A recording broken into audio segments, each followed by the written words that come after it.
ስንተኛ ቀንሽ ነው? አንተስ? አንደኛ፣ 10ኛ፣ 100ኛ ወይስ 1000ኛ? አንድ ግንበኛ 10ኛ ፎቅ ላይ ወይም 20ኛ ፎቅ ረዥም ፎቅ ላይ በትንሽ ቀጭን እንጨት ላይ ቆሞ ሲሰራ አብዛኞቻችን እንፈራለን፣ እንደነግጣለን። አረ ተው እንዳትወርቅ ብለን እንጨነቃለን። እሱ ግን አረ ችግር የለውም አረ ለምጄዋለሁ ነው የሚለን አይደለ? አብዛኞቻችን የምንፈራቸውን ነገሮች ስላለመድነው ነው። ፐብሊክ ስፒኪንግ ላይ ምናልባት ኢንተርቪው ሊሆን ይችላል፣ መድረክ ሊሆን ይችላል፣ የተለያዩ ቦታዎች ላይ ራሳችሁን ስትፈሩ ስታገኙ ጥያቄ ምልክት ውስጥ እንድትከቱ የምፈልገው ስንተኛ ቀናችሁ ነው። ስለዚህ በድግግሞሽ ፍርሃታችሁን ማጥፋት እንደምትችሉ እንድታዩ ስለፈለግኩኝ ነው። ብዙ ነገሮች እኛ የምንፈራቸው ለሌሎች ሰዎች ግን በጣም ቀላል የሆኑት እነሱ ደጋግሞ ስላደረጉት ነው። በጣም በቀላል ምሳሌ አሁን በጣም ኮምፈርተብል ሆናችሁ የምትሰሩበት መስሪያ ቤት ላይ እንደ አዲስ ስትገቡ እኮ ፈርታችሁ ነበር።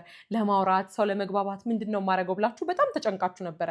አንደኛ፣ ሁለተኛ፣ 3ኛ፣ 10ኛ፣ 100ኛ፣ 1000ኛ ቀን ግን እዛ መስሪያ ቤት ስትሄዱ በደንብ ለመዳችሁት። ፍርሃት የሚባለውን ነገር ከቤታችሁ ስትወጡ አስባችሁት አታውቁ። ስለዚህ ፍርሃታችሁን ማጥፋት የምትፈልጉ ከሆነ ደጋግሙት። በድግግሞሽ ፍርሃት በደንብ መጥፋት ይችላል። እንደዚህ አይነት ምርጥ የፐብሊክ ስፒኪንግ እና የኮሚኒኬሽን ቲፖች እንዲደርሳችሁ ፔጁን ፎሎ ማድረግ እንዳትረሱ። ይሄ ቪዲዮ ደግሞ ይጠቅማል ብላችሁ ለምታስቡት ሰው ሼር ማድረግ አስታውሱ። አመሰግናለሁ።